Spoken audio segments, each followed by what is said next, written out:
Kell Brook settled his 17-year-long all-British feud with Amir Khan with a 6-round demolition job in front of 22,000 fans at the Manchester Arena, leaving both men to now consider retirement. I've always wanted to have this fight with Amir, and I think this grudge match and this is the icing on the cake for me. I can live at peace with myself, with my career. I've tried my best, I've tried to do everything. Do I want to carry on? I feel like a 23-year-old today. I'm going to sit down with my dad and my mum and my immediate family, see if we want to carry on. For a long time, they were the biggest names in British boxing. But of the two, Khan was always the one who got more of the limelight and arguably more of a beating. It's something to think about, definitely. Like I said, I've always said I never want boxing to retire me. I want to retire from boxing before he does that. And like I said, punishment like that sometimes in boxing, I may show a big heart, took some big shots today, but too much of that can be sometimes harmful in the future, So let's see, I'm going to sit down with my wife, my family, my dad and everyone and see where we go from here. It's been a long road for King Khan, who held the hopes of the British Isles on his shoulders for the best part of 2 decades.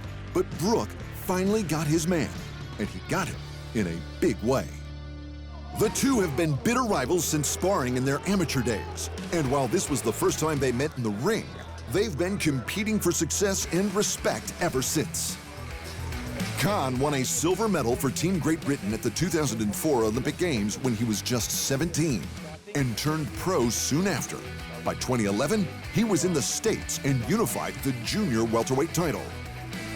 Brook sensationally won the IBF welterweight title with a hellacious 12-round majority decision win over Sean Porter in 2014, also in the States, before defending it 3 times. Brook felt that Khan never recognized his achievements, and that led to almost 2 decades of animosity between them.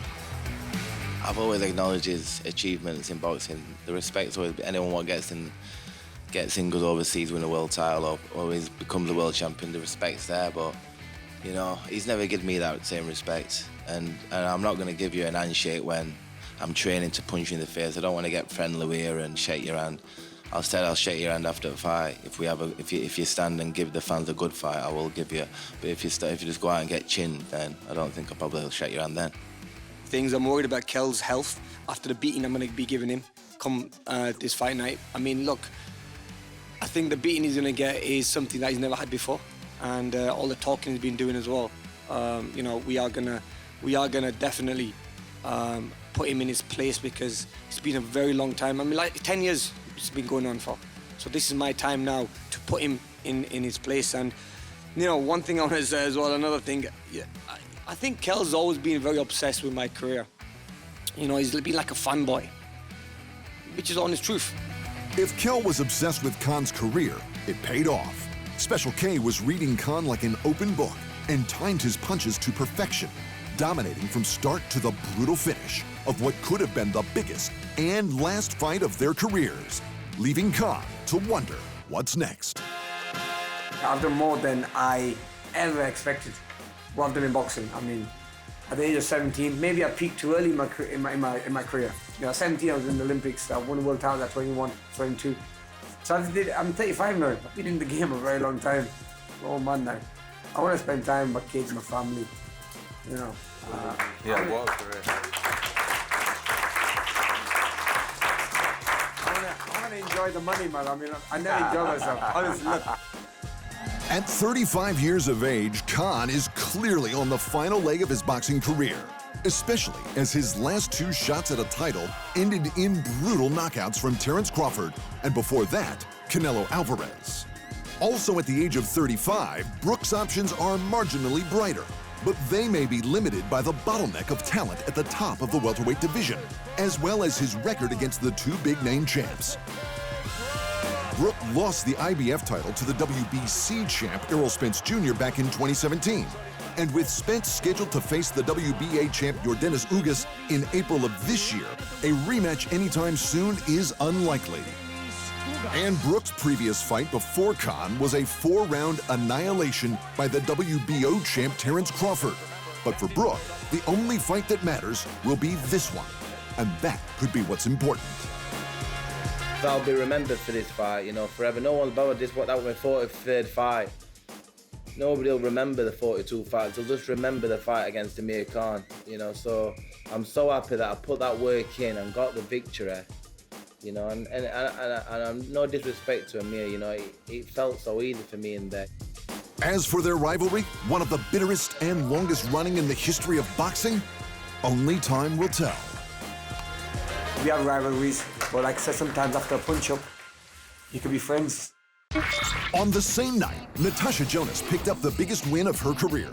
The 37-year-old former Olympian picked up the WBO junior middleweight title, giving the former champ Chris Namus her first stoppage loss since 2009. Jonas looked sensational in her third try at a world title and sent the Uruguayan to the canvas in both rounds, in the first with a crushing right hook and in the second with the left. To the heavyweights, it looks like the WBC and lineal champ Tyson Fury has his next fight locked up. And like Kell Brook versus Amir Khan, it's another old British affair. Dillian Whyte has signed on to face the Gypsy King after holding out for a big financial stake in exchange for fight promotion.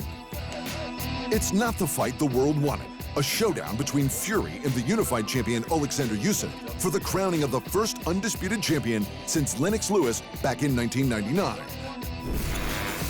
Fury versus Whyte for the WBC and lineal heavyweight titles is expected to sell out the 90,000-seat Wembley Stadium in London this April 23. According to Canelo Alvarez, he has verbally agreed to a 2-fight deal with Matchroom and DAZN, with the second opponent being his arch-nemesis, Gennady Golovkin. But because this is boxing, there's a catch. Canelo says he cannot finalize the contract because he has to wait until Triple G has signed it first. So we could still be a long way from seeing the deciding bout in their trilogy.